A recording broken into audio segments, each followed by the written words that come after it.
সংসার ধর্ম বড় ধর্ম মা, তাই পারি না ছেড়ে যেতে। কেবল রামপ্রসাদের এই কথা মা, পাই যেন ঠাঁই শ্রীপদেতে। তাহলে সংসার ধর্ম তো বড় ধর্ম, আর সেই সংসারকে যদি বলা হয় দুঃখের সমুদ্র, আমি তো বলছি না। এই শ্লোকটি লেখা রয়েছে প্রবোধানন্দ সরস্বতী গোস্বামীর রচিত চৈতন্য চন্দ্রামৃত নামক একটি গ্রন্থ। চৈতন্য চন্দ্রামৃত,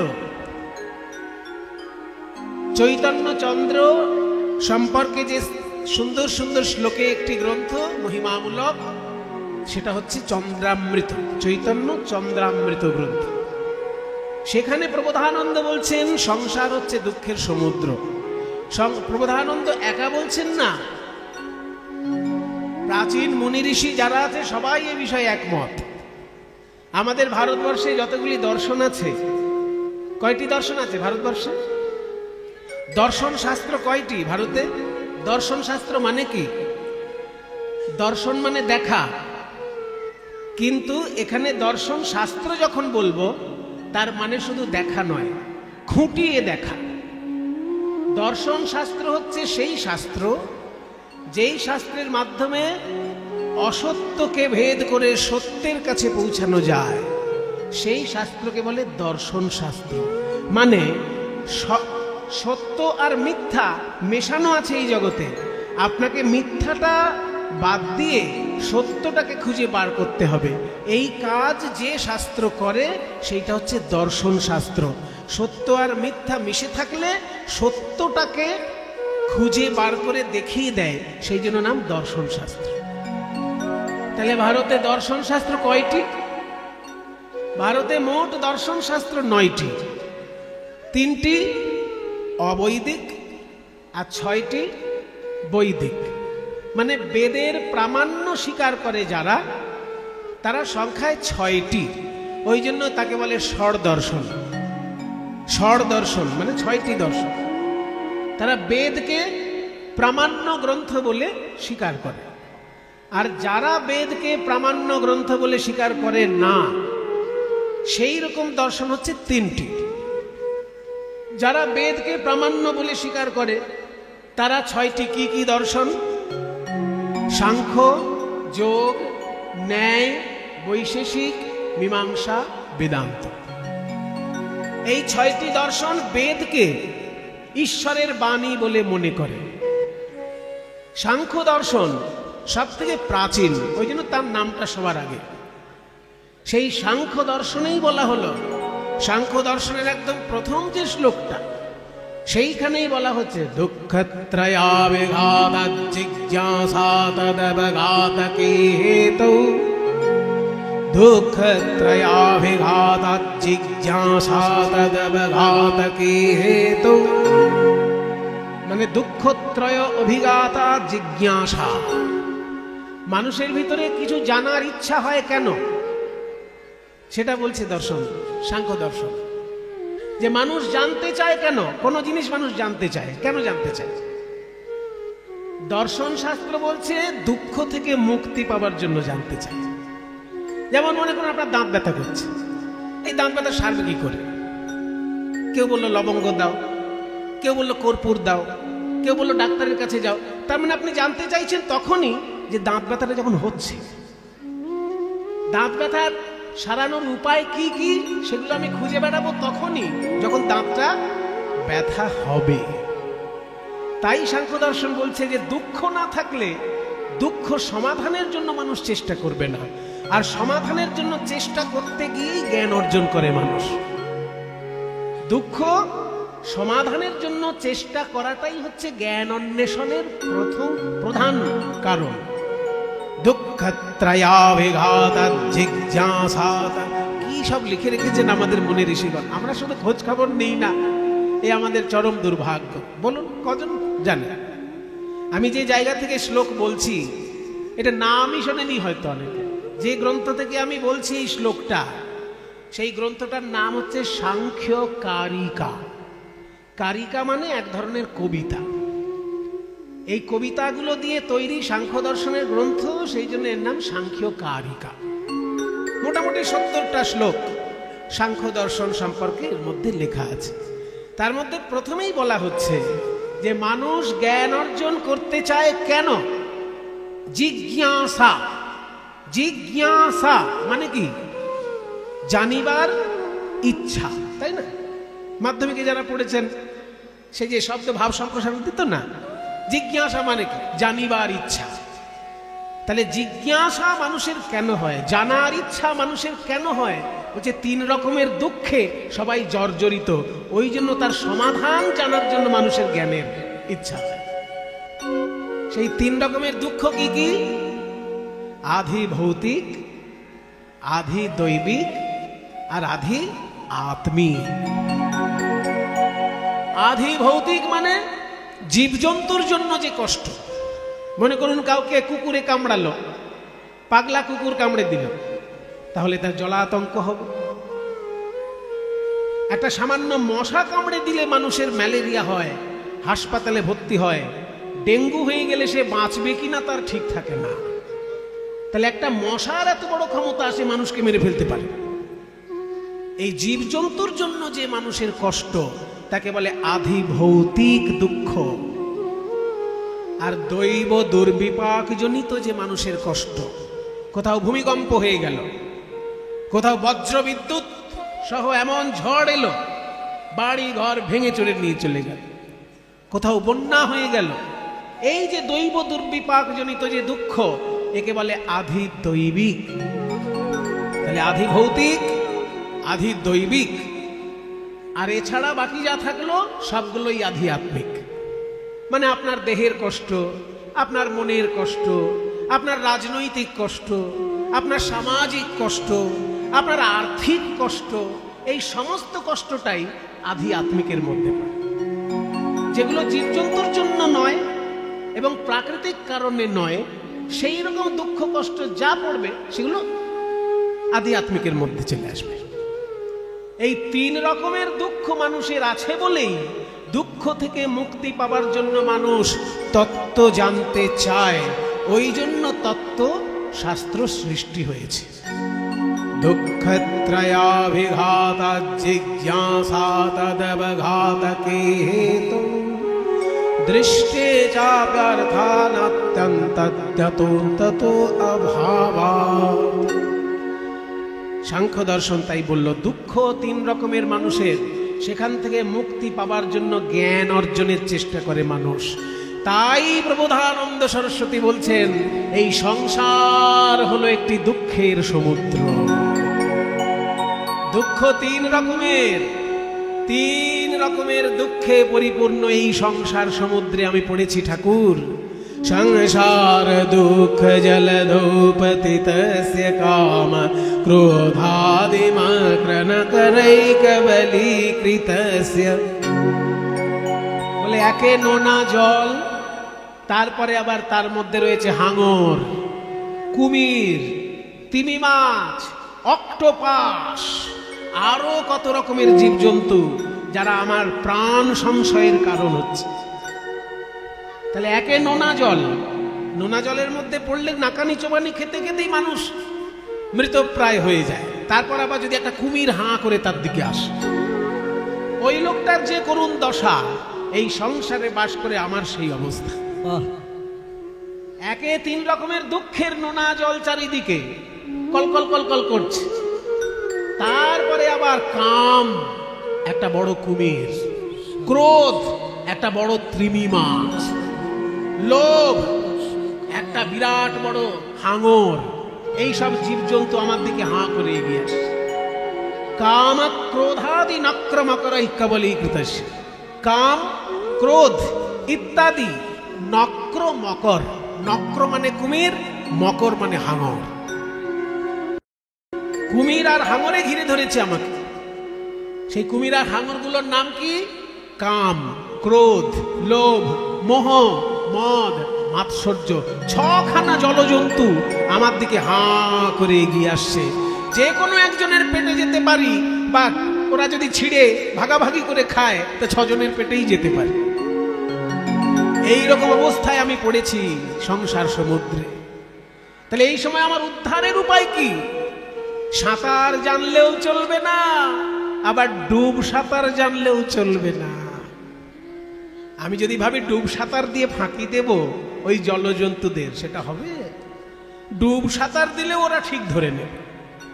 কাজে এমন একটা জায়গায় আমি পড়েছি, সাঁতার জানলেও রক্ষে নেই, আর ডুব সাঁতার জানলেও রক্ষে নেই। এইরকম পরিস্থিতিতে আমার বাঁচার একমাত্র উপায়, যদি কোনো নাবিক একটা নৌকা নিয়ে আমার কাছে এগিয়ে আসে, আমাকে যদি ওই জল থেকে তুলে নিয়ে তার নৌকার উপর আশ্রয় দেয়, তবেই আমার বাঁচার উপায়। আর তা না হলে ওই কুমির আর হাঙর। সাঁতার যে কাটবো, সাঁতার কাটবো কি করে? দুর্বাসনা নিগড়িতস্য, দুর্বাসনা রূপী লোহার বেড়ি আমার হাতে পায়ে বাঁধা।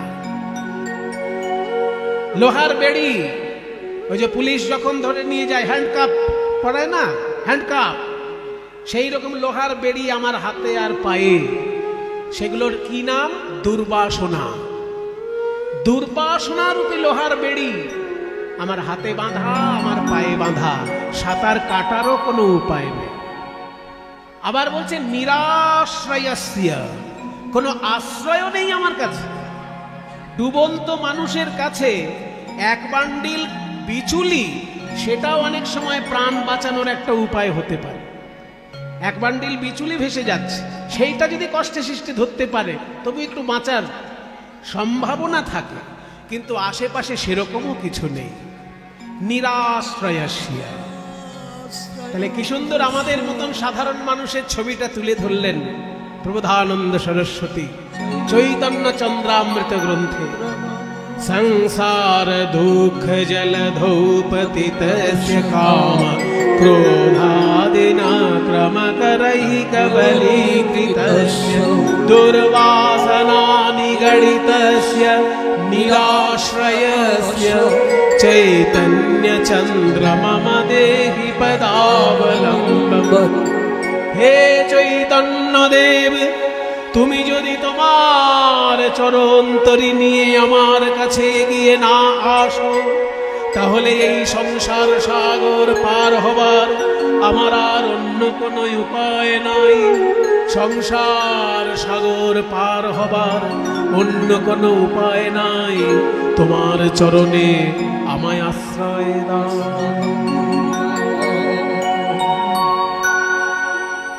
এই শ্লোকের মাধ্যমে আমরা মহাপ্রভুর চরণে আশ্রয় গ্রহণ করলাম।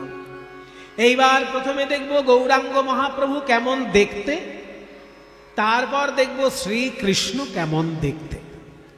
আগে দেখি গৌরাঙ্গ মহাপ্রভু কেমন দেখতে। রূপের বর্ণনা হবে তো, শ্রীকৃষ্ণ কেমন দেখতে সেটা একটু পরে শুনব। আগে শুনি গৌরাঙ্গ মহাপ্রভু কেমন দেখতে। পদকর্তা কি বললেন?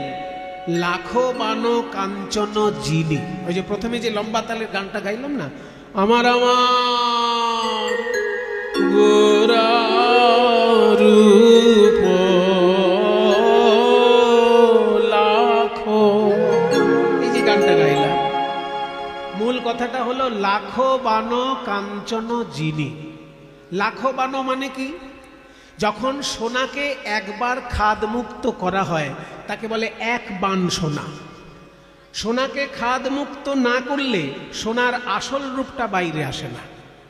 সোনা যখন গয়না বানানোর জন্য খাদ মেশানো হয়, আর আসল সোনা খাদমুক্ত করলে যে সোনাটা বেরোয়, তখন তার সোনার আসল রূপটা বেরিয়ে পড়ে। তাই সোনাকে যদি একবার খাদমুক্ত করা হয় সেটা হলো এক বান সোনা। যদি সোনাকে 100 বার খাদমুক্ত করা হয় তাহলে শতবান সোনা।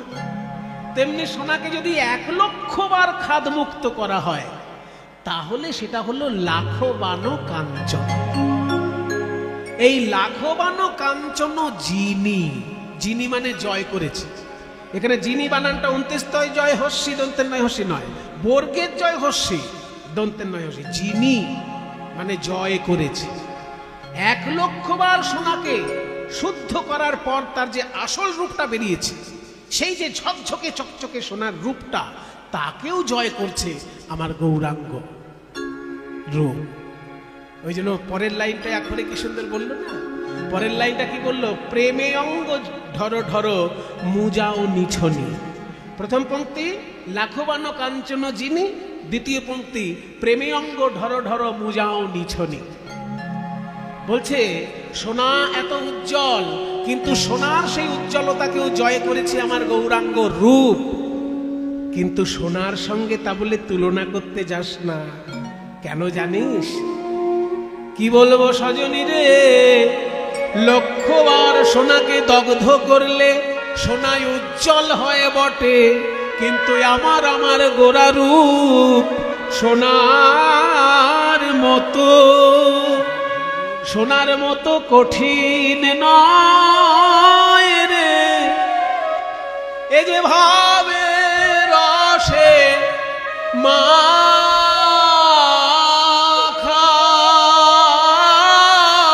মাখি গো, সোনার মতো কঠিন নয় রে। সোনা হলো কঠিন, উজ্জ্বল ধাতু, দামি ধাতু।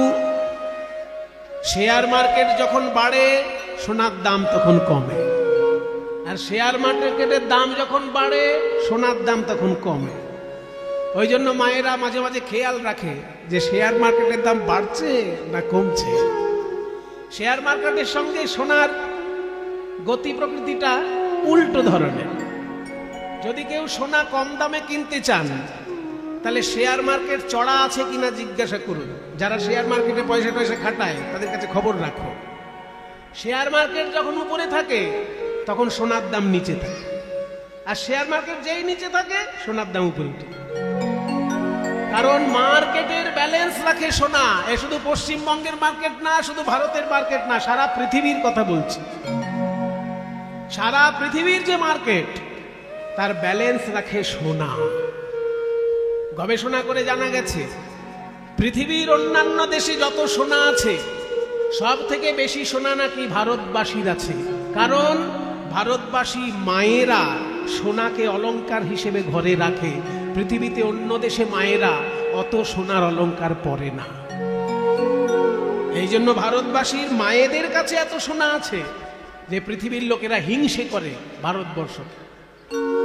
সব সোনা চুরি করে নিয়ে যেতে পারেনি ওই বিদেশি শাসকের দল।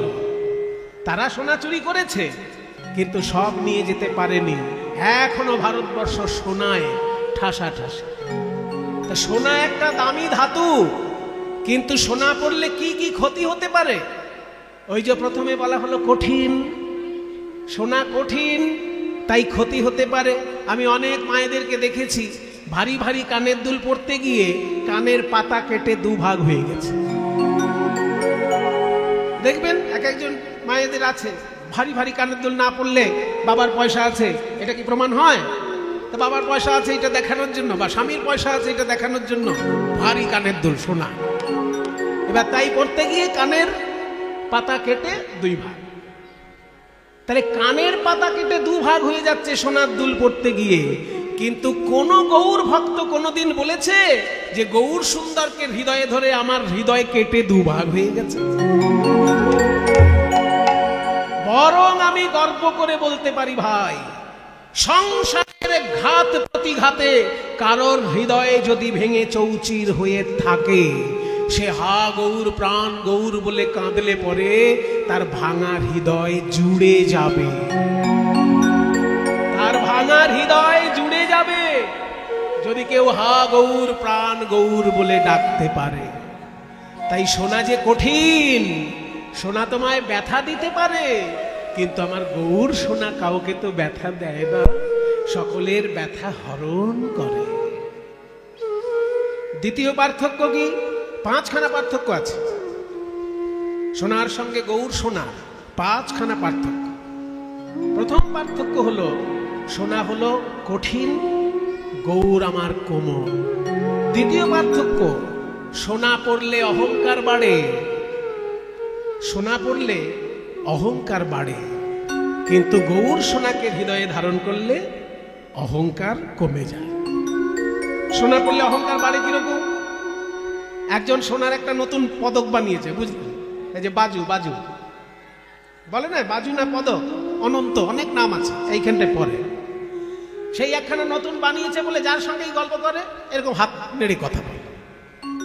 এবার বাজারে গিয়েছে একাদশীর দিন ফল কিনতে গিয়ে বলছে, ও ভাই, তোমার এই আপেলের কেজি কত? এই আপেল কত? এবার যে আপেল বিক্রি করছে সে দেখছে ও নতুন পদক বানিয়েছে বোধহয়, সেই জন্য আমাকে দেখাচ্ছে। আমিও তো কদিন আগে দুখানা সোনার আংটি বানিয়েছি, তা আমিই বা কেন ছাড়ি? তা সেই দোকানদার দুখানা সোনার আংটি বানিয়েছে কিছুদিন আগে, সে আবার ওই সোনার আংটি দুটো দেখানোর জন্য একদম চোখের সামনে গিয়ে এই আপেলের দাম 200 টাকা। তাহলে ও যখন অহংকার দেখাচ্ছে, আমিই বা কেন দেখাবো না? সোনা পড়লে অহংকার বাড়তে পারে, কিন্তু আমার গৌর সোনাকে যে হৃদয়ে ধারণ করে সে অহংকার করে না ভাই, তার অহংকার দূর হয়ে যায়। সোনা পড়লে ব্যথা লাগতে পারে, গৌর সোনাকে হৃদয়ে ধারণ করলে ব্যথা দূর হয়ে যায়। আরো বলবো, সোনা যদি চোষো কোনো স্বাদ পাবে? মিষ্টি, টক, ঝাল, নোনতা? তাহলে সোনার কোনো স্বাদ নেই, কিন্তু আমার গৌর সুন্দর, তাকে যত আস্বাদন করবে, শান্ত রস, দাস্যরস, সখ্যরস, বাৎসল্য রস, মধুর রস, রসে রসে পরিপূর্ণ গৌর সুন্দরের লীলা। সেই জন্য চারিদিক দিয়ে পঞ্চরসের খেলা চলছে গৌরাঙ্গ লীলার মধ্যে। ভাবে রসে মাখামাখি, ওই জন্য আখর বললো না, এই যে ভাবে রসে মাখামাখি সোনার মতো কঠিন নয়। যারা গৌরাঙ্গকে ভালোবাসে, আর একটা শেষ পার্থক্য, 5খানা পার্থক্যের মধ্যে 4টে বললাম। সোনার সঙ্গে গৌরের পার্থক্য কি? 5খানা বলবো বলেছি। 1 নম্বর পার্থক্য, সোনা কঠিন, গৌর কোমল। 2, সোনা পড়লে অহংকার হয়, গৌরকে হৃদয়ে ধারণ করলে অহংকার দূর হয়। 3, সোনা আমাদের ব্যথা দিতে পারে, গৌর সুন্দর আমাদের ব্যথা হরণ করে। 4, সোনার রস নেই, একটা নিরস ধাতু, কিন্তু গৌর সুন্দর ভাবে রসে মাখামাখি। আর 5 কি, গৌরাঙ্গ সুন্দরকে সোনা যদি কেউ গায়ে পড়ে, চুরি আর ছিনতাইয়ের ভয় থাকে, তাই না? চুরি ছিনতাইয়ের ভয় থাকে, কিন্তু গৌর সোনাকে যদি কেউ হৃদয়ে ধারণ করে, কোন চুরি ছিনতাইয়ের ভয় তার আছে? সে বরং অহংকার করে বুক ফুলিয়ে রাস্তায় হাঁটে আর বলে, আমি যেমন গৌরকে হৃদয়ে ধরেছি, তুইও একবার ধর, তোর জীবন ধন্য হয়ে যায়। আমি গৌর রতন করে যতন, রাখব হিয়ার মাঝে, গৌর ভূষণ করব ধারণ, যেখানে যেমন সাজে। আমি গৌর রতন করে যতন,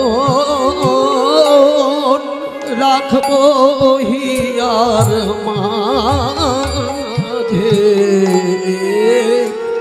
গৌর ভূষণ করব ধারণ, যেখানে যেমন সাজে। আমি গৌর রতন করে যতন, রাখব হিয়ার মাঝে,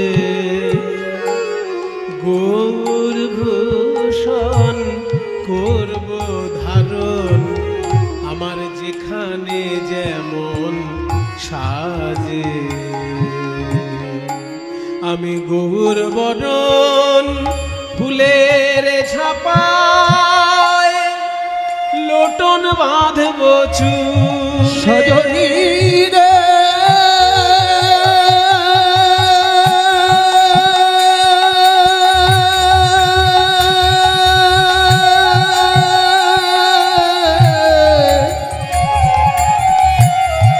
সজনী রে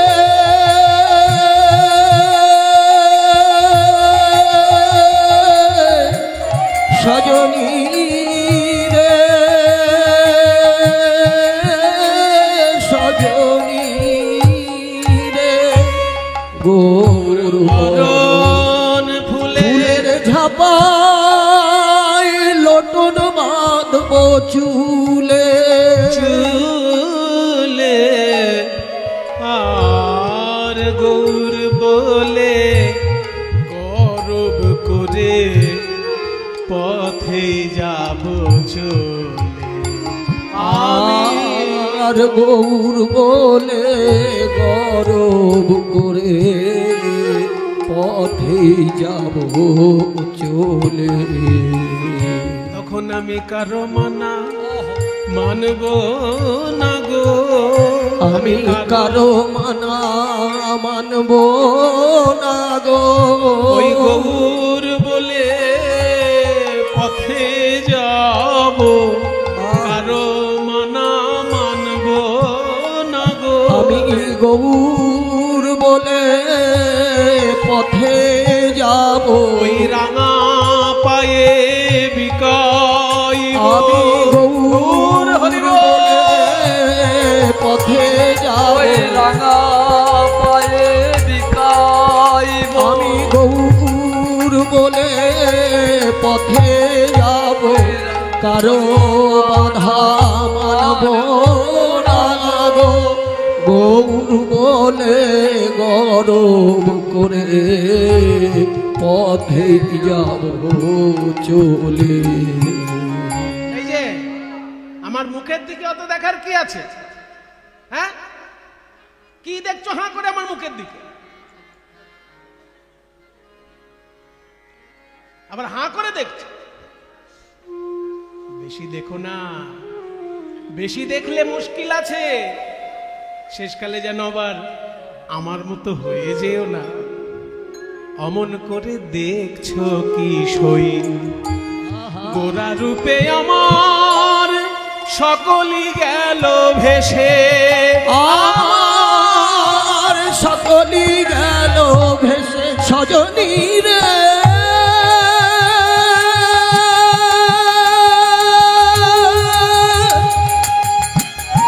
সজনী রে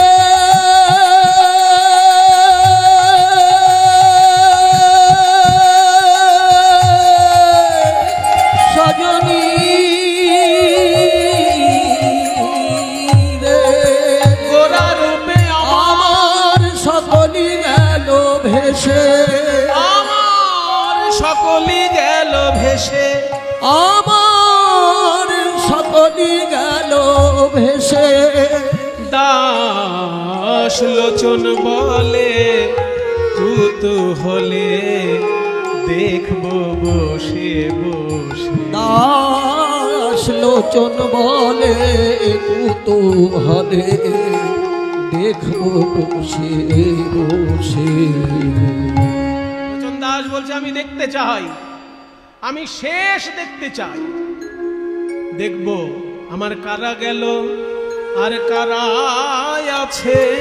আমার কারা গেল আর কারা আছে আমি গৌর ভালো বেসেছি বলে আমার কারা গেল আর কারা আছে। আমি গৌর ভালো বেসেছি বলে দেখবো কারা আমায় ভালোবাসে। আমি গৌর ভালো বেসেছি বলে কারায় আমায় ভালোবাস আমি গৌর ভালো বেসেছি বলে আমায় ভালোবাসে দেখবো কারায় আমায় ভালোবাসে দাস লোচন বলে কৌতূহলে দেখবো বসে বসে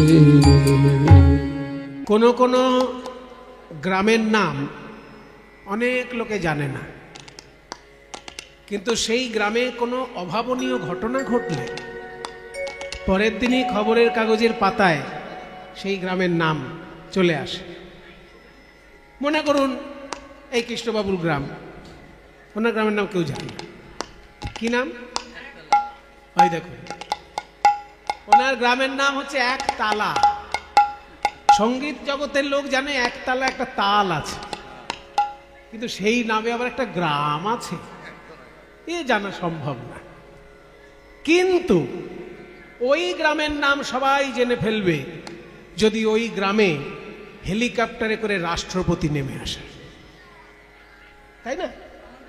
হঠাৎ করে যদি রাষ্ট্রপতির মনে হলো আমি একতলা গ্রামটা একটু দেখতে যাব, এবার যদি হেলিকপ্টারে করে রাষ্ট্রপতি নামেন ওই গ্রামে, পরের দিনই খবরের কাগজের পাতায় পাতায় ওই গ্রামের নাম, এবং সমস্ত মানুষের মুখে মুখে ওই গ্রামের নাম। জানিস এর মজ পাড়াগা একটা গ্রামে রাষ্ট্রপতি নেমে এসেছে, ওই গ্রামটার নাম সবাই জানবে। তো ঠিক তেমনি বৃন্দাবনের নাম শাস্ত্রের পাতায় পাতায়, ভক্তের মুখে মুখে। কেন না? ওখানে বিশ্ব ব্রহ্মাণ্ডের সর্বশ্রেষ্ঠ রাষ্ট্রপতি প্রাণ গোবিন্দ গোলক থেকে ভুলোকে নেমে এসেছিলেন ওই গ্রামে। যেহেতু এই বৃন্দাবনে নেমে এসে তিনি লীলা করেছেন, তাই বৃন্দাবনের নাম শাস্ত্রের পাতায় পাতায়। শ্রীকৃষ্ণকে দেখতে কত সুন্দর, সেটাই আজকে আমাদের বর্ণনীয় বিষয়। ভগবানকে দেখতে কত সুন্দর, সেটা কি ভাষায় বর্ণনা করা যায়?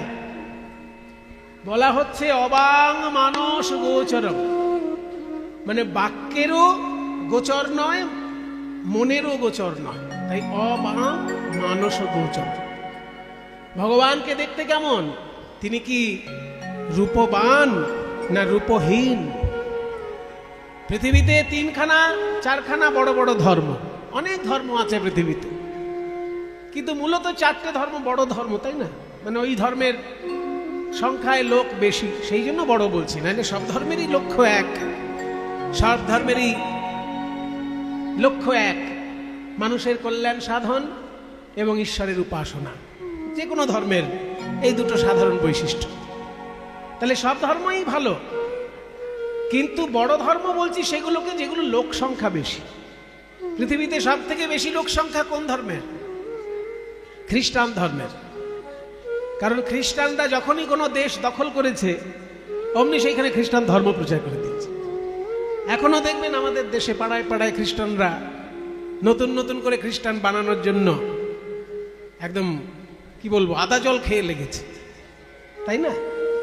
দলে দলে লোককে খ্রিস্টান বানাচ্ছে, তলে তলে, কখনো শিক্ষার লোভ দেখিয়ে, কখনো অর্থের লোভ দেখিয়ে। ভারতবর্ষে খ্রিস্টান হয়েছে দলে দলে মানুষ প্রধানত শিক্ষার লোভে এবং অর্থের লোভে।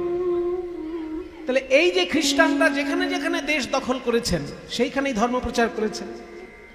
ইসলাম ধর্মেরও একই ব্যাপার, যেখানে যেখানে তারা দেশ দখল করেছেন সেইখানে পুরনো ধর্মকে একদম ধূলিসাৎ করে দিয়ে নিজের ধর্মকে প্রতিষ্ঠা করেছেন। তার সব থেকে বড় উদাহরণ ইরান। ইরানের একটা নিজস্ব ধর্ম ছিল, কিন্তু সে ধর্ম প্রায় লুপ্ত হয়ে যাবার পথে। ধর্ম বাঁচানোর জন্য ইরান থেকে কিছু লোক ভারতবর্ষে পালিয়ে এসেছিল, তাই ইরানের ধর্ম ভারতবর্ষে টিকে আছে। ইরানে টিকে আছে কিনা সন্দেহ। তার সব থেকে বড় উদাহরণ হচ্ছে টাটা জামশেদজি, যার লরি, যার গাড়ি, টাটার গাড়ি, টাটার লরি, টাটার সেফটি পিন, টাটার নুন, টাটায় টাটায় একদম চারিদিকে কোম্পানিতে ছেয়ে গেছে। এই টাটা কিন্তু হিন্দু নয়, ইরানের হিন্দু। ইরানে তাদের হাজার হাজার বছর প্রাচীন ধর্ম, সেই ধর্ম তারা বাঁচাতে পারেনি ইরানে, ভারতে এসে বাঁচিয়ে রেখেছে। ভারতে কেউ তাদেরকে জোর করে ধর্মান্তরিত করেনি, তারা নিজেরা নিজের সসম্মানে ধর্ম বজায় রেখে ভারতবর্ষে ব্যবসা করছে। তাহলে পৃথিবীতে সব থেকে বেশি লোক হচ্ছে খ্রিস্টান ধর্মে, তারপরেই জনসংখ্যার দিক দিয়ে মুসলমান ধর্ম, এবং তারপরেই জনসংখ্যার দিক দিয়ে হিন্দু ধর্ম, আর তারপরে জনসংখ্যার দিক দিয়ে বৌদ্ধ ধর্ম, তারপর আর যা যা আছে শিখ ধর্ম, অমুক তমুক, জৈন, শিখ, এরা সব সংখ্যায় অল্প কিন্তু বড় বড় ধর্ম। যেমন জৈন ধর্ম খুব বড় ধর্ম, কিন্তু সংখ্যায় অল্প। রাজস্থানে কিছু, আর গুজরাটে কিছু। মূলত জৈন ধর্মের ব্যাপক প্রসার দেখা যায় রাজস্থান আর গুজরাট, কারণ ওই দেশে বৈশ্য জাতির লোকেরা বেশি করে জৈন ধর্ম গ্রহণ করেছিল। কারণ বৈশ্য জাতির লোকেরা দেখলো যে হিন্দু ধর্মে থেকে আমরা তো ব্রাহ্মণের উপরে উঠতে কোনোদিনই পারবো না, কিন্তু জৈন ধর্মের নাম লেখালে অন্তত সমাজে উপরে আমাদের স্থান থাকবে। সেই জন্য বৈশ্য জাতির লোকেরা বেশিরভাগ জৈন ধর্ম অবলম্বন করেছেন এবং তারা সসম্মানে ব্যবসা করে চলেছেন সারা ভারতবর্ষ বা সারা পৃথিবী জুড়ে। তাহলে এই যে বড় বড় ধর্ম, সমস্ত ধর্মে ঈশ্বর সম্পর্কে আলোচনা আছে, কিন্তু ঈশ্বরের রূপ আছে না রূপ নেই, এটা একটা বড় প্রশ্ন। কোন কোন ধর্ম বলে ঈশ্বর রূপবান, আবার কোন কোন ধর্ম বলে ঈশ্বর জ্যোতি স্বরূপ, রূপ নেই এটা তো জ্যোতি আছে। আবার কোন কোন ধর্ম বলে ঈশ্বর জ্যোতিও নয়, মূর্তিও নয়, কিছুই না, নিরাকার একটি স্বরূপ ঈশ্বর। যেমন বৌদ্ধ ধর্মে কোনো মূর্তি বা কোনো জ্যোতি বৌদ্ধ ধর্মে স্মরণ করা হয় না। তাহলে ভগবানের কি আসলে রূপ কিছু আছে না নেই? এই প্রশ্ন যদি করেন তাহলে বাংলার কবি সব থেকে ভালো উত্তর দিয়েছে। বাংলার কবি সব থেকে ভালো উত্তর দিয়েছেন যে তিনি একই সঙ্গে রূপবান আবার রূপহীন। বলে একই সঙ্গে রূপবান আর রূপহীন হয় কি করে? এটা তো একটা ছেলে ভুলানো কথা। একই সঙ্গে রূপবান আর রূপহীন হয় কি করে হবে? রূপ যে কোনো একটা কথা বলুন, হয় রূপবান না রূপহীন। আপনি বলছেন রূপবান আবার রূপহীন। বলে শোনো, পৃথিবীতে এমন কিছু উদাহরণ আছে যেগুলো একই সঙ্গে রূপবান আবার রূপহীন। ঈশ্বর ঠিক সেই রকম। কোন জিনিসটা রূপবান আর রূপহীন একসঙ্গে? বলে যেমন আকাশ। আকাশের দিকে তাকিয়ে তোমরা কি দেখো? আকাশের কি রং? নীল রং। কিন্তু কোন রকেট, কোন এরোপ্লেন যদি আকাশে যায় সেটা কি নীল হয়ে ফেরত আসে? তাহলে তুমি এখান থেকে আকাশকে দেখছো নীল, কিন্তু ওই নীলটা যে কোথায় আছে ধরতে গেলে কোনোদিন তাকে ধরতে পারবে না। ঠিক একই কাণ্ড সমুদ্রের ক্ষেত্রে। সমুদ্রের জলের দিকে যখন তাকাবে দেখবে কখনো নীল লাগছে, কখনো সবুজ লাগছে, কিন্তু যখন ওই জলের রংটা ধরতে যাবে কোথাও রং পাবে না। তাহলে সমুদ্র যেমন দেখতে নীল, কিন্তু কেউ যদি সমুদ্রে স্নান করে সে নীল হয়ে ফিরত আসে না। ঠিক তেমনি আকাশ দেখতে নীল, কিন্তু আকাশে গেলে কেউ নীল হয়ে আসে না, কারণ আকাশ সমুদ্র এরা দুজনেই ভগবানের প্রতীক। এদের রূপ আছে আবার রূপ নাই।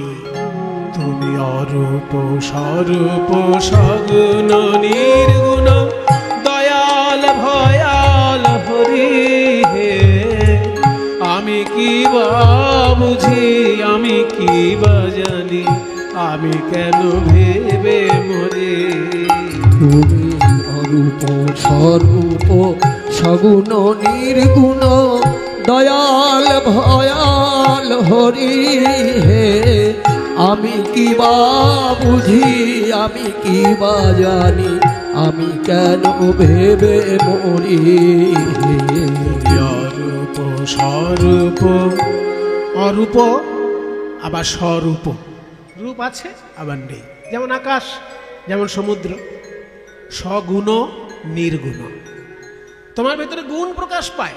শ্রীকৃষ্ণের 64টা গুণ আছে। সারা প্রত্যেক মানুষের ভিতরে একটা গুণ থাকতে পারে, একাধিক গুণ থাকতে পারে। এক একটা মানুষ বহু গুণে গুণান্বিত হয়। কি বাবা আছে না? একই লোক অনেক গুণে গুণান্বিত। তা একটা মানুষের সব থেকে বেশি কতগুলো গুণ থাকতে পারে? শাস্ত্র বলছে যে যত বেশি গুণান্বিত হোক, 50টার বেশি একটা মানুষের মধ্যে গুণ কখনো হবে না। একটা মানুষের সর্বাধিক গুণাবলী থাকতে পারে 50টি। আর দেবতাদের ভিতরে আরো 5টি গুণ বেশি। দেবতাগণ 55 গুণে গুণান্বিত। আর দেবতাদের মধ্যে শ্রেষ্ঠ দেবতা বিষ্ণু, তিনি 60 গুণে গুণান্বিত। আর শ্রীকৃষ্ণের ভিতরে ওই বিষ্ণুর 60টি গুণ তো আছেই, তার সঙ্গে আরো 4টি গুণ তার নিজস্ব। বংশী মাধুর্য, লীলা মাধুর্য, রূপমাধুর্য আর গুণমাধুর্য, এই 4টে মাধুর্য তার নিজস্ব। তাই 64 গুণে গুণান্বিত কৃষ্ণ, তাকে বলা হচ্ছে সগুণ। আবার যদি কেউ খুঁজতে যায়, নির্গুণ। দেখা যাবে সত্য, রজ, তম এই 3 গুণের ঊর্ধ্বে শ্রীকৃষ্ণ ভগবান, ত্রিগুণাতীত, সেই অর্থে নির্গুণ। অরূপ স্বরূপ সগুণ নির্গুণ, দয়াল ভয়াল হরি হে। আমি কি বা বুঝি, আমি কি বা জানি, আমি কেন ভেবে মরি। তুমি অরূপ স্বরূপ সগুণ নির্গুণ, দয়াল ভয়াল হরি হে। আমি কি বা বুঝি, আমি কি বা জানি, আমি কেন ভেবে মরি। কেমনে এসেছি, কি রূপে বাজাব, তা ভাবিয়া কেন জীবন কাটাবো। তুমি আনিয়াছ, তোমারেই পাব, তাই শুধু মনে করি। তুমি অরূপ স্বরূপ সগুণ নির্গুণ, দয়াল ভয়াল হরি হে। আমি কি বা বুঝি, আমি কি বা জানি, আমি কেন ভেবে মরি। এইবার একটা মজার কথা, ভগবানের রূপ আছে না রূপ নেই? এটার যেমন উত্তর হয়ে গেল যে দুটোই ঠিক, তার রূপ আছে আবার রূপ নেই। তুমি যদি ভক্তি দিয়ে তাকে বিশ্লেষণ করো, তাহলে রূপ খুঁজে পাবে। আর যদি যুক্তি দিয়ে তাকে কাটাছেঁড়া করতে চাও, তাহলে রূপ খুঁজে পাবে না। যুক্তি দিয়ে যদি ভগবানকে খোঁজো, রূপ পাবে না।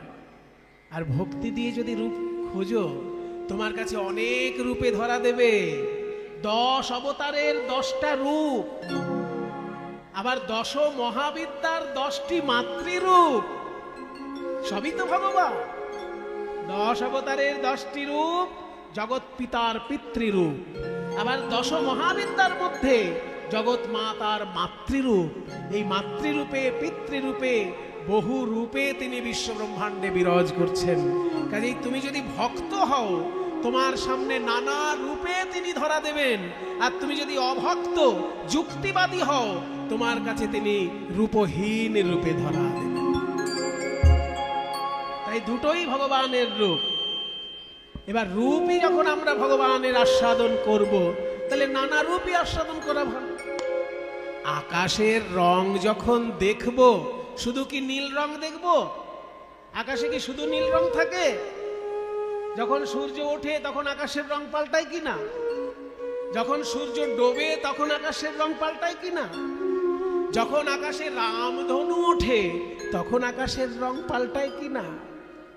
তাহলে আকাশের কি একটা রূপ? আকাশের রামধনুতে দেখা যায় 7 রকমের রূপ। ঠিক তেমনি আমাদের মুনি ঋষিগণ আমাদের ভগবানকে নানা রূপে সাজিয়েছেন, এবং সব রূপই সত্য। যুক্তিবাদীর কাছে মিথ্যা হতেই পারে। যেমন একটু আগে বললাম, রামধনুর 7টা রং আকাশে দেখতে পাবেন, কিন্তু এরোপ্লেন নিয়ে রামধনুর কাছে যখন যাবেন একটাও রং পাবেন না। ঠিক তেমনি ভাবে যুক্তিবাদী নাস্তিক যদি তুমি হও ভাই, তোমার কাছেও ভগবান ধরা দেবেন, রূপহীন ভাবে ধরা দেবেন। আর তুমি যদি ভক্তি আশ্রয় করে তার কাছে আসো, নানা রূপে তোমায় ধরা দেবে। আচ্ছা, এই কোনটায় মায়েরা কথা বলছেন কেন মাঝে মাঝে? অনেকক্ষণ ধরে খেয়াল করছি কিন্তু কিছু বলছি না। আর যাদের নিজেদের বোধ বুদ্ধি নেই, তাদেরকে বেশি বলে খালি খালি অসম্মান করাটাও আমার ভালো লাগে না। ও মায়েরা, দেখি মাইকটা একটু ঘুরিয়ে নে। তোমাদের নিজেদের যদি বোধ বুদ্ধি না থাকে, তা আমি অসম্মান করলে তোমাদের ভালো লাগবে বল? আমি কিন্তু অনেক গালাগালি জানি, কিন্তু একটাও দেব না, কারণ এটা বেদব্যাসের আসনে দাঁড়িয়ে আমি কথা বলছি। যে পাড়ায় আমার জন্ম, বাবা জন্ম থেকে গালাগাল শুনে বড় হয়েছে। কারণ যেখানে আমার জন্ম তার পূর্ব দিকে মাতাল থাকে, পশ্চিম দিকে মাতাল থাকে, দক্ষিণ দিকেও মাতাল, উত্তর দিকেও মাতাল, চারদিকে চার মাতালের মাঝখানে আমার বাড়িটা। মদ খেয়ে এসে বউকে যে গালাগালি দিত সে সব আমার মুখস্থ আছে। কিন্তু আমি যে আসনটায় দাঁড়িয়েছি মায়েরা, এটা ভদ্রলোকের আসন, এটা হচ্ছে আচার্যের আসন, এটা হচ্ছে বেদব্যাসের আসন, নারদ মুনির আসন। সেই জন্য গালাগালি তো আমার মুখে শোভা পাবে না। ওই জন্য ভদ্রভাবেই বলছি, আপনারা কেউ কথা বলবেন না। যদি কথা বলার ইচ্ছা হয় বাড়ি চলে যান না, গিয়ে বরের সঙ্গে যত খুশি গল্প করুন। আপনার ঘরে গিয়ে আপনি বরের সঙ্গে গল্প করবেন, কে আপনাকে বাধা দেবে? কিন্তু এখানে বকবক করলে যারা দূর থেকে কীর্তন শুনতে এসেছে তাদের অসুবিধা হবে। আমার কিছু নয়, আমার কিন্তু টাইম শেষ হলেই কীর্তন বন্ধ হয়ে যায়। কিন্তু যারা দূর থেকে কষ্ট করে এখানে এসেছেন কীর্তন শুনতে, তাদের কষ্ট হবে যে এত আশা নিয়ে এলাম, ওই গ্রামের মায়েরা বকবক করেই সময়টা নষ্ট করে দিল। এই অভদ্রতা করবেন না। ঘুম পেলে ঘুমিয়ে পড়ুন, আর বকবক করার ইচ্ছা হলে বাড়ি যান, প্রয়োজনে ঘুমিয়ে পড়ুন কিংবা বাড়ি যান। এখানে বকবক করার জন্য কিন্তু আপনাদেরকে কেউ নিমন্ত্রণ জানায়নি। জয় নিতা। কি রূপে এসেছি কেমনে বাজাবো, তা ভাবিয়ে কেন জীবন কাটাবো। কি রূপে এসেছি কেমনে বাজাবো, তা ভাবিয়া কেন জীবন কাটাবো। তুমি আনিয়াছো তোমারেই পাবো, তাই শুধু মনে করি।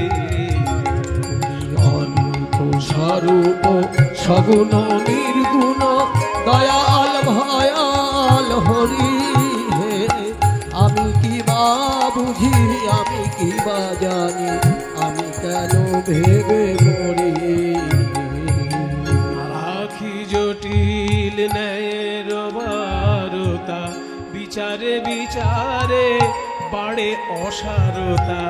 আমি জানি তুমি আমারই দেবতা, তাই শুধু তাই বলে ডাকি প্রাণ যাহা চায়, ডাকিতে ডাকিতে জীবন জুড়ায়। তাই বলে ডাকি প্রাণ যাহা চাই, ডাকিতে ডাকিতে জীবন জুড়াই। এইটা আর একটা মজার ব্যাপার সনাতন ধর্মে। ভগবান এক, কিন্তু তার নানা রূপ, তার নানা নাম। অন্যান্য ধর্মের লোকেরা ভাবে যে ভগবান যদি একটাই হবে তার নামও একটা হওয়া উচিত, কিন্তু আমাদের মুনি ঋষিগণ বুদ্ধিমান, আমাদের মুনি ঋষিগণ রসজ্ঞ, সেই জন্য ভগবানের নানা রূপে নানা নামে পূজা করেছেন। একটা নাম কেন হবে, একটা রূপ কেন হবে, ভগবানের একটা রূপ কেন হবে বলুন তো? আপনি একটা রূপে থাকেন, আপনি যখন বাথরুমে যাচ্ছেন তখন আপনার রূপ, আর আপনি যখন অফিসে যাচ্ছেন তখন আপনার রূপ, দুটো রূপ এক। যখন বাথরুমে যাচ্ছেন তখন কি আছে, একটা গামছা পরা আছে, একটা গামছা কাঁধে আছে, মাথা উস্কো খুস্কো, হয় তেল মাখা আছে কিংবা তেল নেই। কিন্তু যখন অফিসে যাচ্ছেন কোট পরেছেন, প্যান্ট পরেছেন, বুট পরেছেন, টাই পরেছেন, সুন্দর করে চুল আছড়ানো, কাজে দুটোই তো আপনারই রূপ। আপনি যখন বেডরুমে, আপনি যখন বাথরুমে, আপনি যখন ঠাকুর ঘরে, আপনি যখন অফিসে, চারটে জায়গার আপনার চারটে রূপ, একটা রূপ কখনো সম্ভব? ঠিক তেমনি ভগবান যখন সৃষ্টিকর্তা তিনি ব্রহ্মা, যখন পালনকর্তা তখন বিষ্ণু, যখন ধ্বংসকর্তা শিব। একই ভগবানের নানা কাজের জন্য নানান রূপ। সেই জন্য আমি কখনো মা কালী বলেও আনন্দ পাবো, আমি কখনো শ্যাম সুন্দর বলেও আনন্দ পাবো, আমি কখনো জয় শ্রী রাম বলে আনন্দ পাবো, আবার আমি কখনো হর হর মহাদেব বলেও আনন্দ পাবো। একই ভগবানের নানা রূপ নানা নাম, সব নামেই আমার আনন্দ, সব রূপেই আনন্দ। তাই বলে ডাকি প্রাণ যাহা চায়, ডাকিতে ডাকিতে জীবন জুড়ায়। তাই বলে বলে ডাকি প্রাণ যাহা চাই, ডাকিতে ডাকিতে জীবন জুড়াই। যখন যে রূপে প্রাণ ভরে রয়, তাই দেখি প্রাণ ভরিয়ে। তুমি অরূপ স্বরূপ সগুণ নির্গুণ দয়াল ভয়াল হরি হে। আমি কি বা বুঝি, আমি কি বা জানি, আমি কেন ভেবে মরি। মধুময় শ্রীধাম বৃন্দাবনে বেলিয় সকালে রাধারানী আমার যমুনায় জল আনতে গিয়ে ওই ভুবন মোহন গোবিন্দ রূপে নয়ন দিয়ে যখন ঘরে এলেন, তার সোনার কলসি যমুনার জলে ভাসাইয়ে এলেন। শূন্য কলসি নিয়ে গেছিলেন জল আনতে, কিন্তু রূপে নয়ন দিয়ে সোনার কলসি জলে ভেসে গেল। সোনার কলসি আর ঘরে এলো না। কিবা যমুনা যাইয়া শ্যামের দেখিয়া ঘরে আইল বিনোদিনী। আরে কি বা যমুনা যাইয়া শ্যামের দেখিয়া ঘরে আইল বিনোদিনী। বিরলে বসিয়া কাঁদিয়া কাঁদিয়া রাইধনী আমার,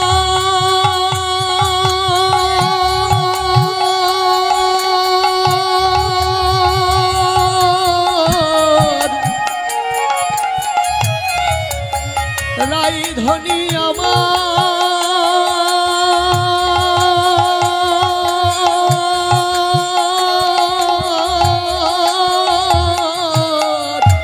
বিরলে বসিয়া কাঁদিয়া কাঁদিয়া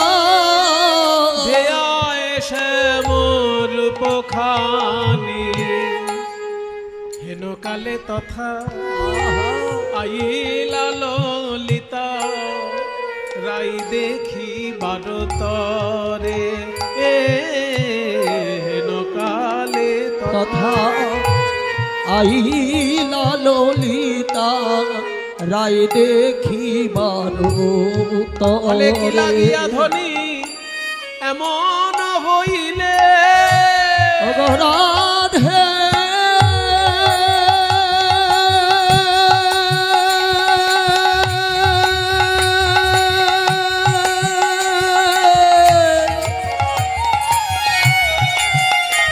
বল বল তোর কি বা হলো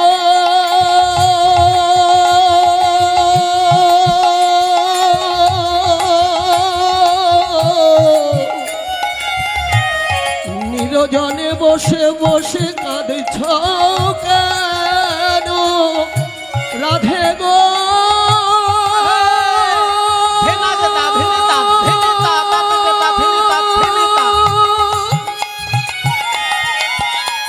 ওগো রাধে প্রেমময়ী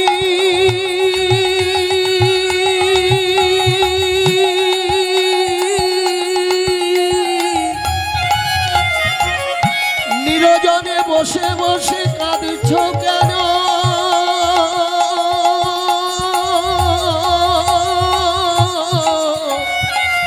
ওগো প্রেমময়ী রাধে রাধে গো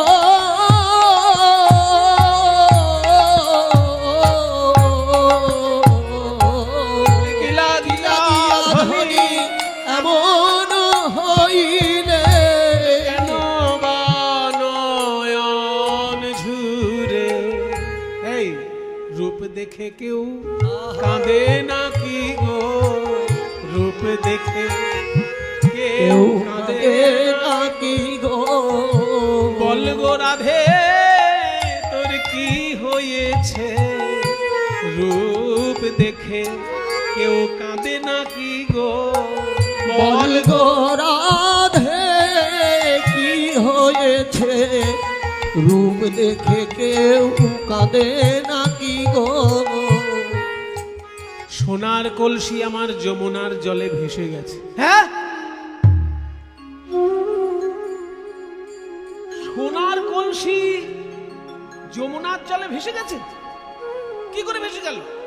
আর বলিস না সখী, সোনার কলসি নিয়ে রাধারানী যখন জল ভরতে গেছিলেন, ওই মোহন রূপে যেই একবার নয়ন দিয়েছেন, এমন ভাবে নয়নের পাছে পাছে মন চলে গিয়েছে যে হাত থেকে সোনার কলসি ছুটে গেছে।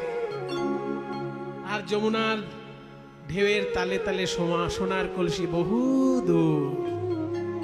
শেষকালে বাড়িতে যখন রাধারানী বিনা কলসিতে ফিরে এসেছেন, জটিলা কুটিলা বললেন, আবাও, এমন ভাব করছে যেন কিছুই জানে না, মুখের ঢং দেখো। রাজার মেয়ে বাপের বাড়িতে, শ্বশুর বাড়িতে রাজার মেয়ে না, চরণের দাসী। অলক্ষী কোথাকার, সোনার কলসি জলে ভাসিয়ে এসেছো অলক্ষী। বাপের বাড়ি শিক্ষা দেয়নি যে সোনা হারানো অলক্ষীর কাজ। ললিতা বিশাখা বলছে, দেখুন মা, আমাদের রাধারানী তো রাজার মেয়ে, এই রকম ভাষা শুনে অভ্যস্ত নয়। আপনি এক কাজ করুন, রাধারানীকে আমাদের কাছে দিয়ে দিন, আমরা জিজ্ঞেস করছি সোনার কলসি কোথায় হারালো। যদি খুঁজে না পায়, ওর বাবাকে বলে আমি দুখানা সোনার কলসি আনিয়ে দেব। হ্যাঁ হ্যাঁ, তাই করো, চোখের সামনে থেকে বিদায় করো। রাধারানীকে সঙ্গে নিয়ে সখীগণ বলছেন, ওগো রাধে, তুই বড় বুদ্ধিমতী, গুণবতী, সোনার কলসি হারাবি এ তো আমাদের বিশ্বাস হয় না। বল বল কেন সোনার কলসি হারায়ে গেল? রাধারানী বলে, ললিতা রে, তোরাও কি আমার শাশুড়ি ননদির মতোই অন্ধ হলি? তোদের কি অনুরাগের নয়ন নাই? তোদের যদি অনুরাগের নয়ন থাকে, তবে আমার পানে চেয়ে দেখ। আমি যদিও সোনার কলসি যমুনার জলে ভাসাইয়ে এসেছি, কিন্তু আমি দুটি নয়ন কুম্ভ ভরে এনেছি। দুটি নয়ন কুম্ভ ভরে এনেছি। দুটি নয়ন কুম্ভ ভরে এনেছি। দুটি নয়ন কুম্ভ ভরে এনেছি। ওই রূপ সাগরে ডুবাইয়ে, ওরে ললিতা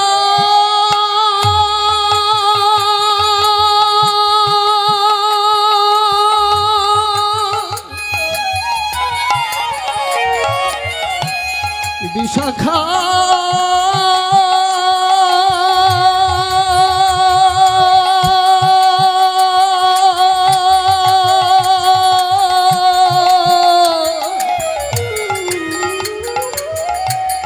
বেলিও সকালে যমুনাই জল আনতে গিয়ে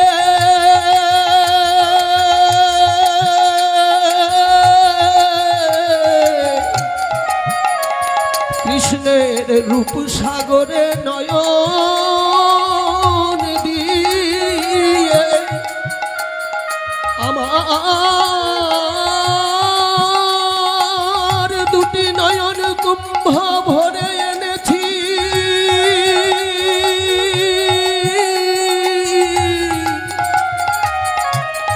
তোরা অনুরাগের নয়নে দেখে না সখী,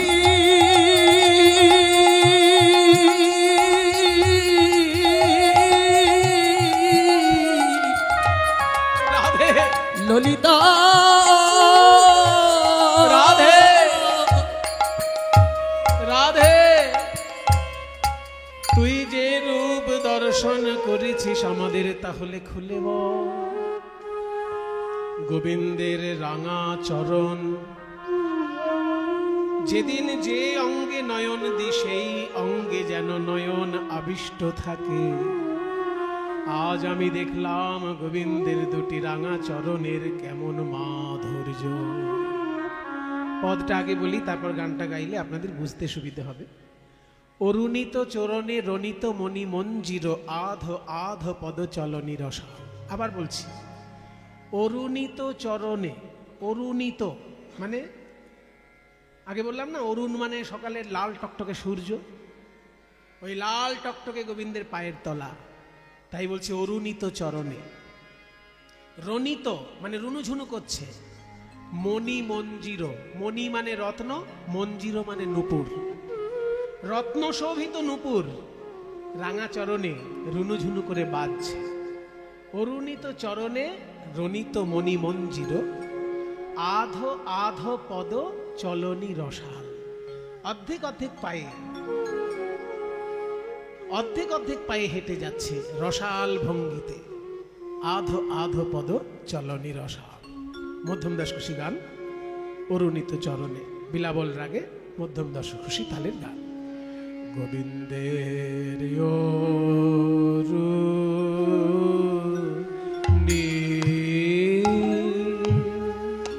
তো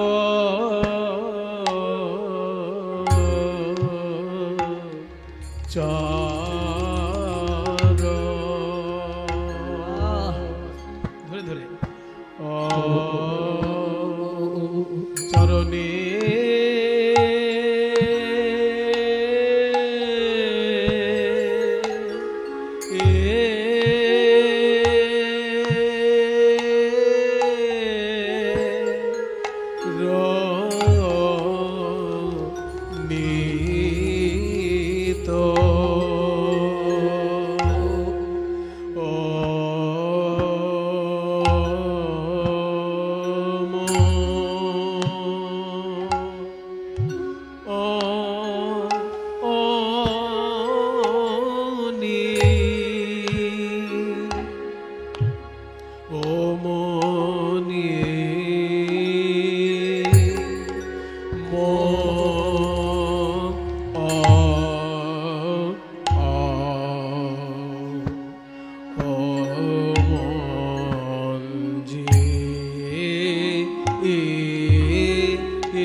দ্বিতীয় অংশ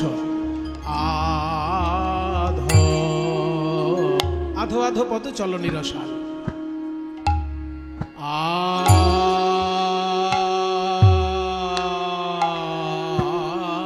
আধো ওই আধো আধো আধো আধো পদ আধো আধো পদ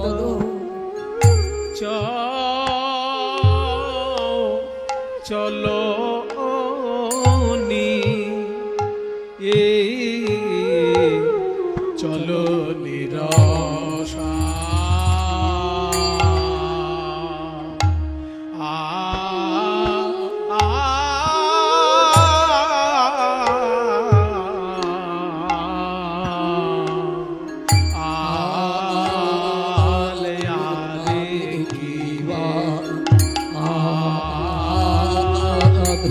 সখীরে কিবা সে গমনের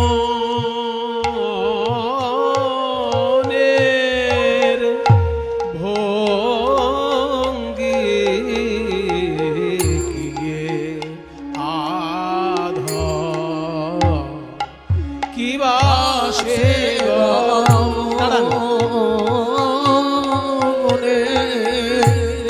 খঞ্জন গতি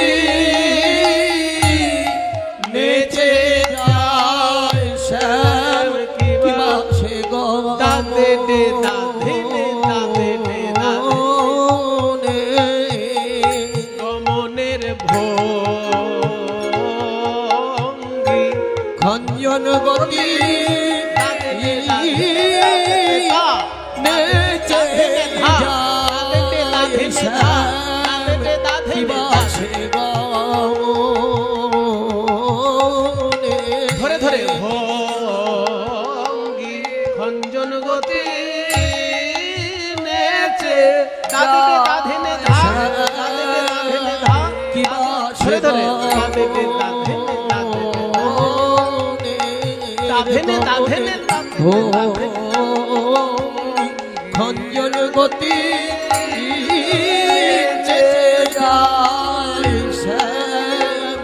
কিবা সে গমনের ভঙ্গি খঞ্জন গতি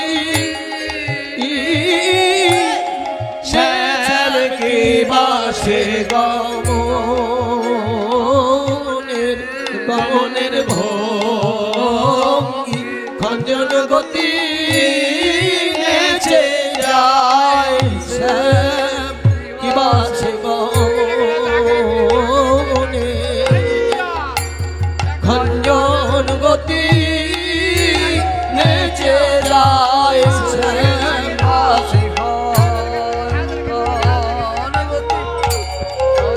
গতি নেচে যায় সে কিবা সে উলুধ্বনি উলুধ্বনি খঞ্জন গতি নেচে যায় সে কিবা সে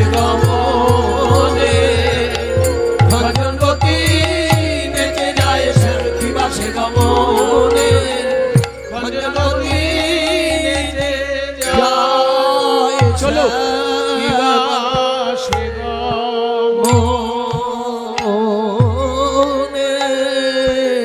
গমনের ভঙ্গি কিয়ে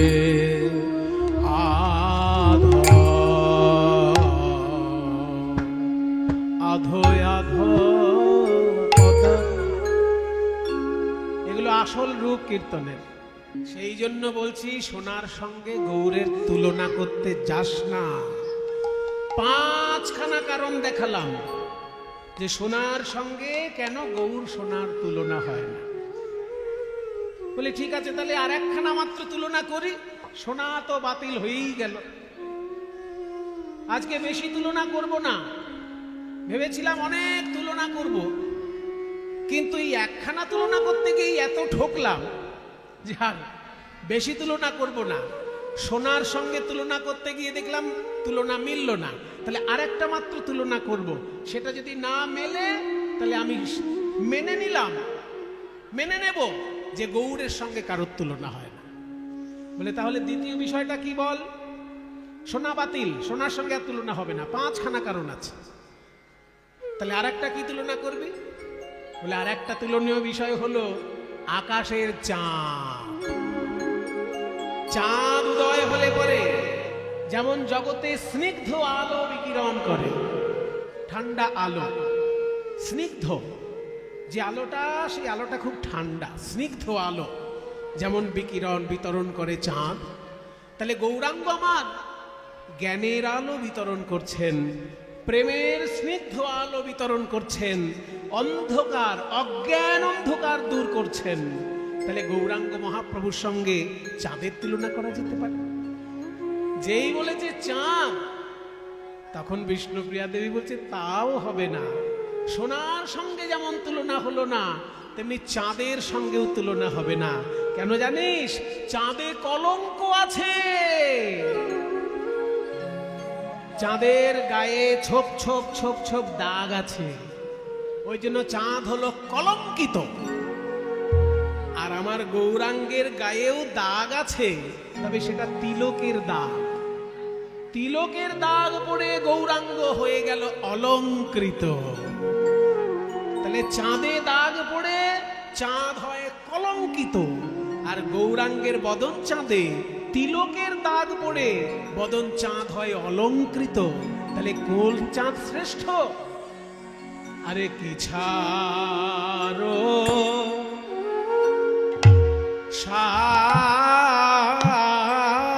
শারদ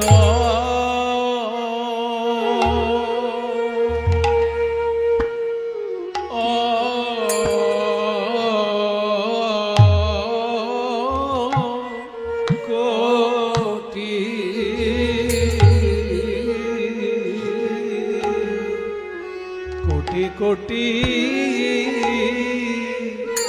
শশী আহারে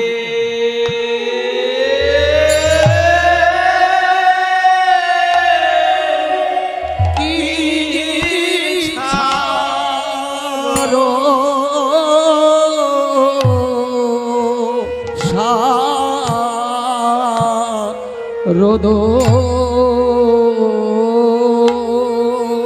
কি ছাড়ো শারদ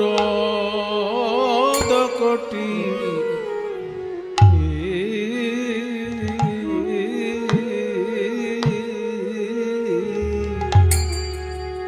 কি ছাড়ো শারদ কোটি কোটি কোটি শশী আরে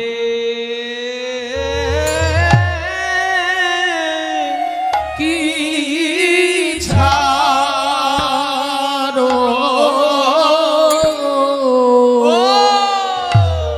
ওই গগনের চাঁদ কিসে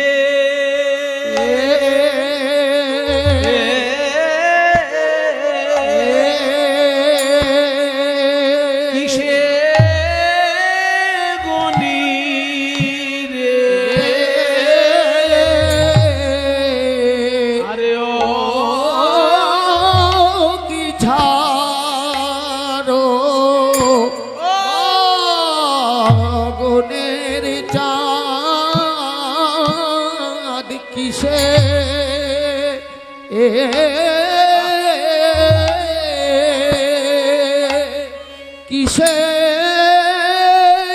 গনি রে আমার গৌর বদন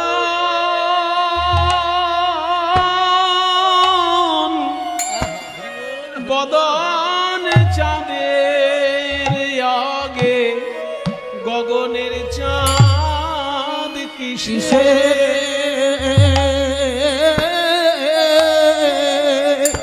কিসে গনি রে আমার গৌর বদন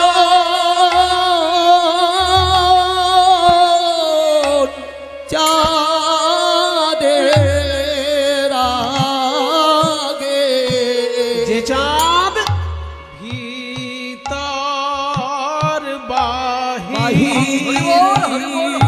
আলো করে আমার গৌর বদন চাঁদের আগে চাঁদ ভিতর বাহির আলো করে আমার গৌর বদন চাঁদের আগে চাঁদ ভিতর বাহির আলো করে আমার গৌর বদন চাঁদের আগে চাঁদ ভিতর বাহির আলো করে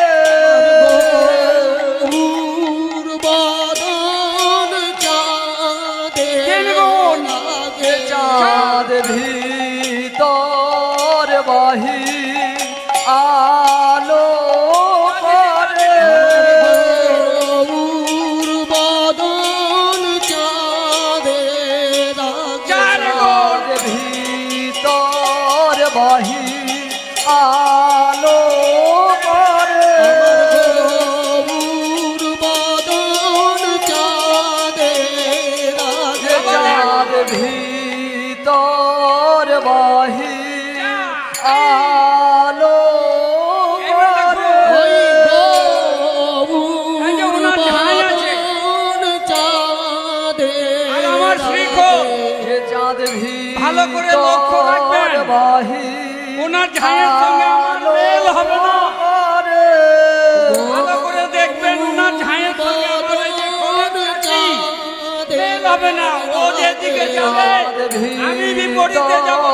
বাহির আলো করে গৌর বদন চাঁদের আগে চাঁদ ভিতর বাহির আলো করে গৌর বদন চাঁদের আগে চাঁদ এইবার দেখুন। ভিতর বাহির আরেকটা মজার জিনিস জেরিয়া। আলো করে এই বড় একটা লিতে জেরিয়া বাজা মুশকিল আছে।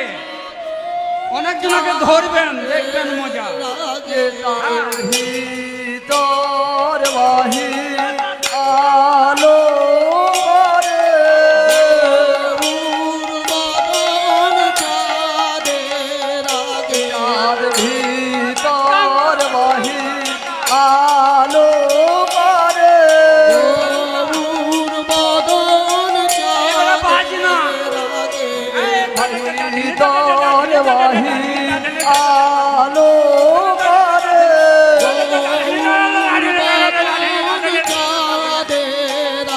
চাঁদ ভিতর বাহির আলো করে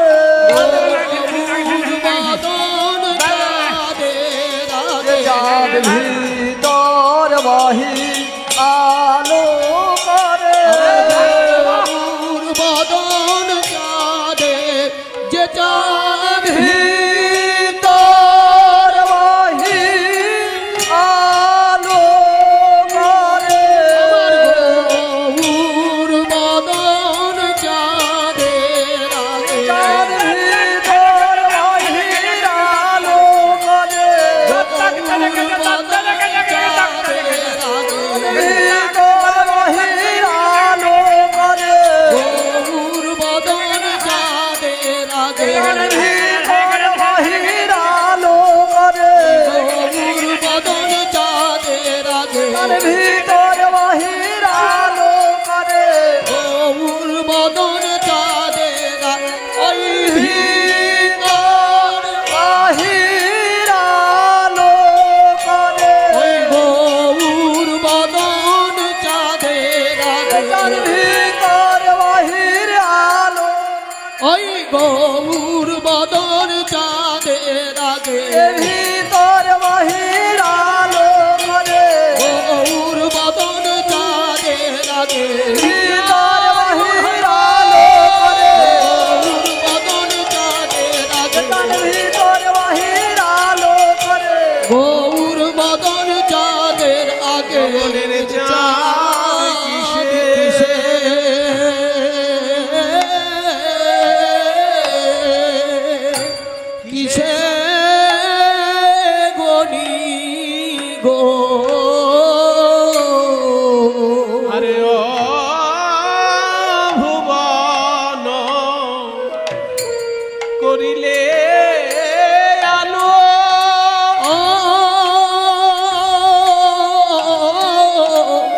ভুবন করিলে আলো আমার গোরা আমার গোরা মুখের হাসি ও ভুবন করিলে আলো ভুবন করিলে আলো গোরা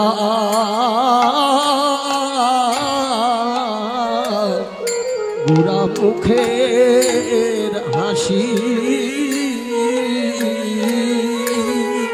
হাসি নয় হাসি নয় ও তো হাসি নয় হাসি নয় যেন কুলবতীর গলার ফাঁসি হাসি নয় হাসি নয় যেন কুলবতীর গলার ফাঁসি ওগো সবার করিলে দাসী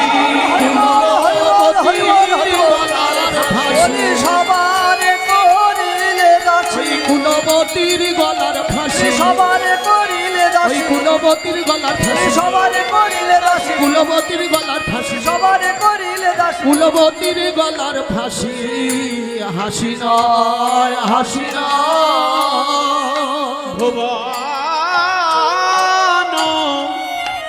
করিলে আলো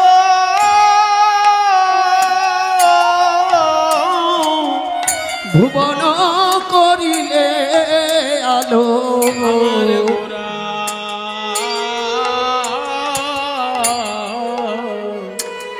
গোরা গোরা মুখে মুখের হাসি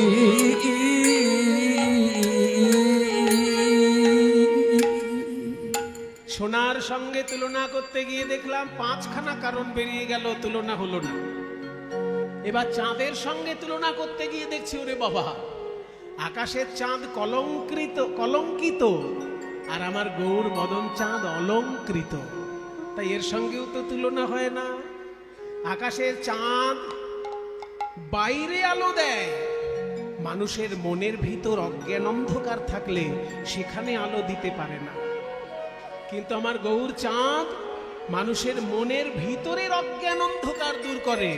ওই জন্য আখরে বলল যে চাঁদ ভিতর বাহির আলো করে, সেই চাঁদের সঙ্গে কি আকাশের চাঁদের তুলনা হয়? তাই তুলনা যখন আর হচ্ছে না, এবার তাহলে বাকি রূপের বর্ণনা বল। গৌরাঙ্গের গলার মালাটি কেমন? ওই দেখ মালা, ভুবন বিজয়ী দোলে মালা গো, ভুবন বিজয়ী দোলে মালা গো, মালায় আপনি দুলিছে, মালায় আপনি দুলিছে, আপনি দুলিছে, না দোলাতে মালায় আপনি দুলিছে, না দুলাতে মালায় আপনি দুলিছে, না দুলাতে মালা গোরার পরিসর হিয়ার পরে, না দুলাতে মালা পরিসর হিয়ার পরে না দুলাতে মালা পরিসর হিয়ার পরে না দুলাতে মালা পরিসর হিয়ার পরে না দুলাতে মালা আপনি দুলিছে, ভুবন বিজয়ী দোলে মালা গো, বলিতে কি পরাণে বাঁচে, ইথে কি পরাণে বাঁচে, কোন কামিনী কামিনীয় বোলা, ইথে কি পরাণে বাঁচে, ইথে কি পরাণে বাঁচে, বলো কেমন করে বাঁচবে, বলো কেমন করে বাঁচবে,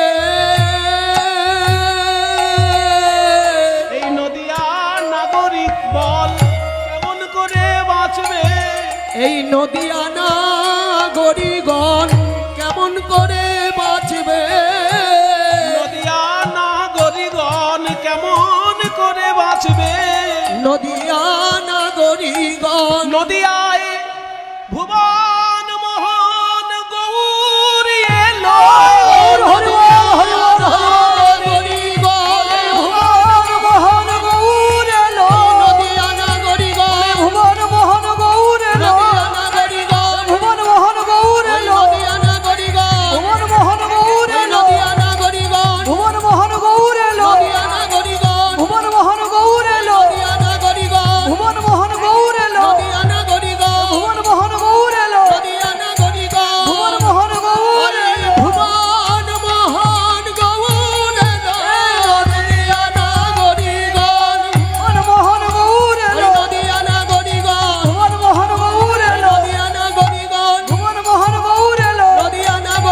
বলো কেমন করে বাঁচবে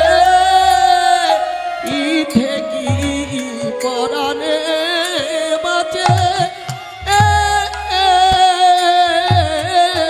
ইথে কি পরাণে বাঁচে কামি কামিয়া বলা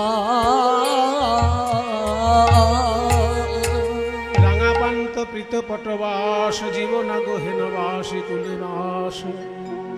এইবার চরণ দুটি কেমন দেখ। রূপের বর্ণনা করতে করতে গৌরাঙ্গের চরণে এসেছে। চরণটি কেমন গৌরাঙ্গ মহাপ্রভু, কি সুন্দর কথা বলছে। অরুণ চরণে নখ চাঁদ। অরুণ, অরুণ মানে সূর্য। সকালবেলায় যে লাল টকটকে সূর্যটা ওঠে, সেই লাল টকটকে সূর্যকে অরুণ বলবে। দুপুরবেলা মাথার উপর উঠে গেলে কিন্তু বলবে না। সূর্য যখন মাথার উপর উঠে যাবে সেটাকে অরুণ বলা যাবে না।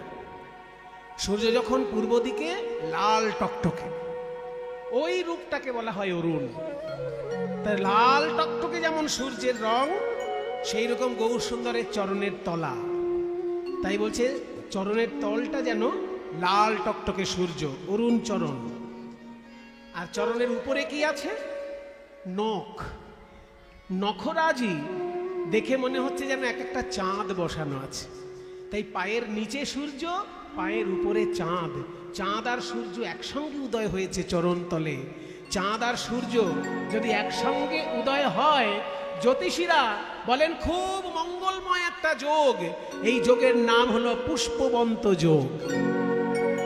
দেখবেন কখনো কখনো দেখা যায় চাঁদ আর সূর্য আকাশে একসঙ্গে। কচিত ভবিষ্যৎ কালে ভদ্রে দেখা যায় চাঁদ আর সূর্য একসঙ্গে আকাশে। তবে হ্যাঁ, একদিকে নয়। সূর্য যেদিকে থাকবেন চাঁদ তার বিপরীত দিকে থাকবে। তাহলে চাঁদ আর সূর্য আকাশে একসঙ্গে দেখা যায় বটে, কিন্তু একদিকে নয়, দুদিকে দুজন থাকে। কিন্তু আমার গৌরাঙ্গের রাঙা চরণ, তলাটা যেন সূর্য, উপরে যেন চাঁদ। অরুণ চরণে নখ চাঁদ রে, অরুণ চরণে নখ চাঁদ রে, যেন যোগ লেগেছে গো, যেন যোগ লেগেছে গো, পুষ্পবন্ত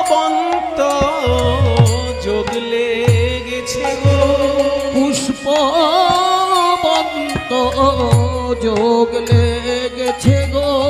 সবার মঙ্গল করবে বলে যেন যোগ লেগেছে গো, সবার মঙ্গল করবে বলে যোগ লেগেছে গো।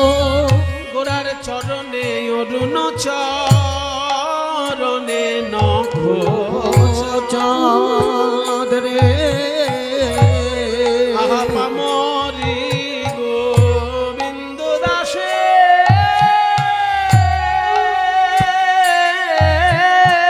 পামরি গোবিন্দ দাসের চিত চিত বাধা। ও তো রূপ নয়, রূপ নয়, ও তো রূপ নয়, রূপ নয়, পেতেছে, রূপ নয় রূপ নয়। যেন রূপের ফাঁদ পেতেছে, রূপ নয় রূপ নয়। যেন রূপের ফাঁদ পেতেছে, রূপ নয় রূপ। যেন রূপের ফাঁদ পেতেছে, রূপ নয় রূপ নয়। যেন রূপের ফাঁদ পেতেছে, ভক্তের মন হরিণী ধরবে বলে। যেন রূপের ফাঁদ পেতেছে, মন হরিণী ধরবে বলে, ফাঁদ পেতেছে, হরিণী ধরবে বলে, ফাঁদ পেতেছে, হরিণী ধরবে বলে, যেন রূপের ফাঁদ পেতেছে, মন হরিণী ধরবে বলে, যেন রূপের ফাঁদ পেতেছে। ফাঁদ নয় রূপ নয়, পামরি গোবিন্দ দাসে, পামরি গোবিন্দ দাসের চিত চিত বাধা পামরি গো গোবিন্দ দাসের চিত বাধা চিত বাধা ফাঁদ রে,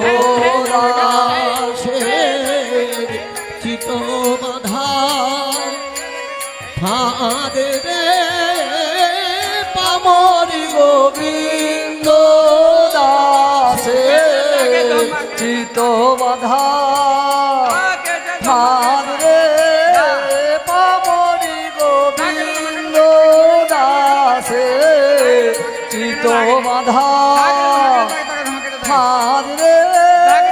পামরি গোবিন্দ দাসে চিত বাধা ফাঁদ রে, পামরি গোবিন্দ দাসে চিত বাধা ফাঁদ রে, পামরি গোবিন্দ দাসে চিত বাধা ফাঁদ রে, পামরি গোবিন্দ দাসে চিত বাধা ফাঁদ রে, পামরি গোবিন্দ দাসের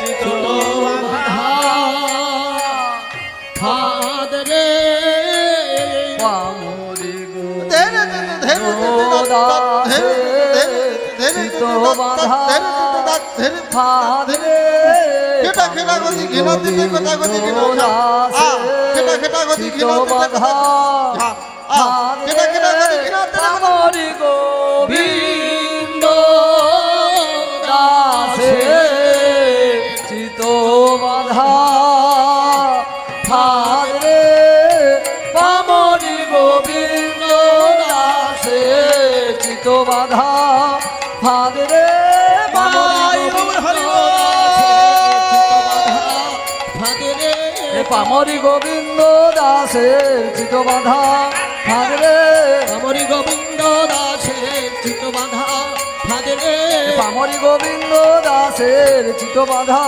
ফাঁদ রে, পামরি গোবিন্দ দাসের চিত বাধা ফাঁদ রে, পামরি গোবিন্দ।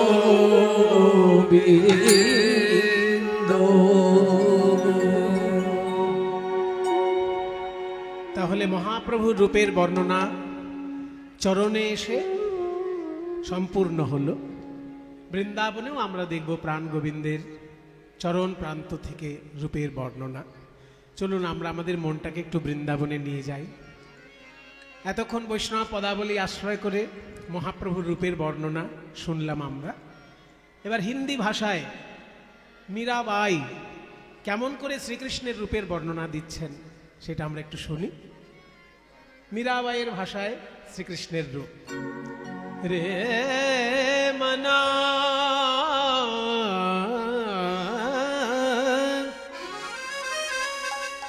अब तक हम थे गंगा के किनारे में, देख रहे थे महाप्रभु की लीला। अब हम जाएंगे वृंदावन में, जमुना के किनारे में, यमुना के किनारे देख श्याम सुंदर की लीला। चलो मन गंगा यमुना तीर, यमुना तीर, यमुना तीर चलो। विदाई गौर हरि बोल, गौर हरि बोल। तीर चलो गंगा यमुना तीर चलो गंगा यमुना तीर। यमुना यमुना यमुना यमुना यमुना यमुना यमुना यमुना यमुना यमुना गंगा यमुना तीर चलो गंगा यमुना तीर चलो गंगा यमुना तीर। यमुना के किनारे में जाके क्या होगा? यमुना के पानी में नहाने से त्रिताप ज्वालाएं दूर हो जाती है। शीतल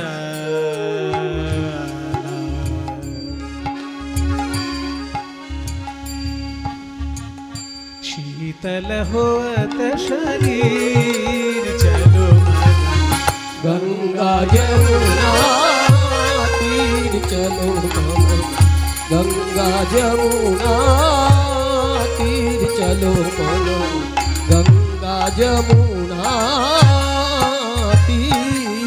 यमुना तीर यमुना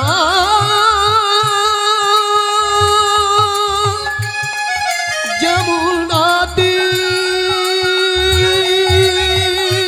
यमुना यमुना यमुना यमुना यमुना यमुना यमुना। यमुना के किनारे में जाके हम क्या देखेंगे? देखेंगे बंशी बजावत नाचत कान्हा। ओ बंशी बजावत नाचत कान्हा। बजात नाचत कान्हा।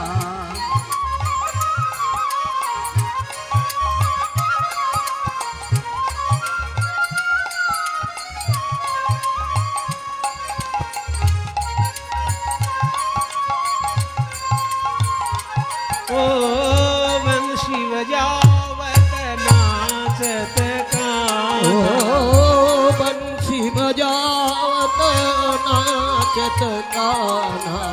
संग लिए बलवीर चलो गंगा यमुना तीर चलो गंगा यमुना तीर चलो चलो यमुना तीर, यमुना तीर, यमुना। जो श्याम सुंदर यमुना के किनारे नाच रहा है वो देखने में कैसे है? उनका रूप कैसा है? उनके माथे पे मोर के मुकुट है, अंग में पीतांबर है, मोर मुकुट पीतांबर शोहे।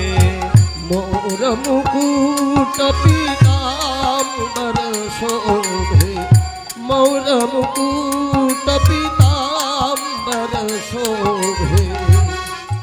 कानों में हीरे के कुंडल झलक रहे हैं, कुंडल कुंडल झलकत हीर चलो गंगा यमुना तीर चलो गंगा यमुना तीर चलो गंगा यमुना तीर। गंगा तीर থেকে যমুনার তীরে নিয়ে গেল এই সুন্দর ভজনটি, যেটা লিখেছেন রাজস্থানের রাজকন্যা মীরাবাই। শ্রীকৃষ্ণকে ভালোবেসে তিনি সর্বস্ব সমর্পণ করেছিলেন ওই রাঙা চরণে। মীরা কে মীরা মীরা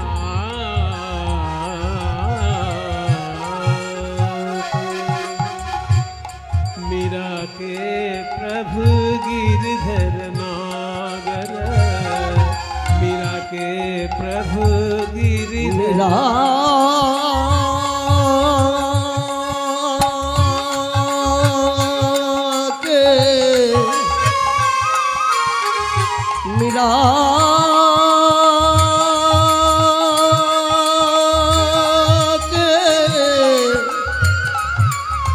मीरा के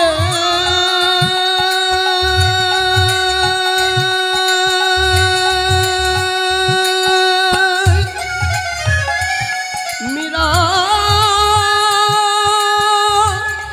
मीरा के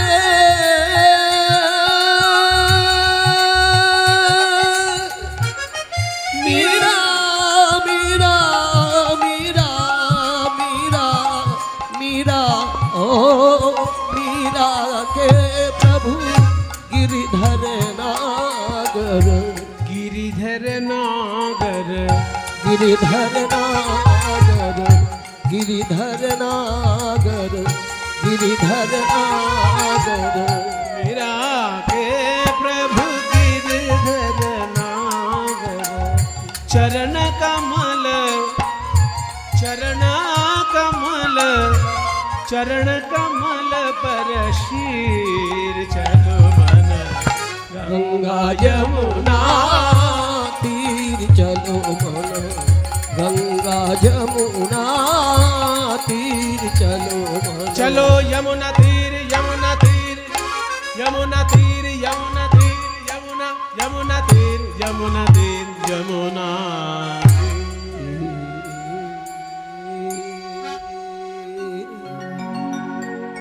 वृंदावनं सखि भुवो वितनोति कीर्तिम्, यद्देवकी सुतपदाम्बुजलब्धलक्ष्मी, गोविन्द वेणुमनुमतमयूरनृत्यम्, प्रेक्ष्यादृशान्वभरतान्यसमस्तसत्त्वम्, बर्हापीडं नटवरवपुः कर्णयोः कर्णिकारम्, बिभ्रदवासो कनककपिशङ्गवैजयन्तीं च मालाम्, रन्ध्राणवेणोरधरसुधया पूरयन् गोपवृन्दैः, वृन्दारण्यं स्वपदरमणं प्राविशद गीतकीर्तिः, प्राविशद गीतकीर्तिः, प्राविशद गीतकीर्तिः, प्राविशद गीतकीर्तिः, प्राविशद गीतकीर्तिः, प्राविशद गीतकीर्तिः, प्राविशद गीतकीर्तिः, प्राविशद गीतकीर्तिः, प्राविशद गीतकीर्तिः, प्राविशद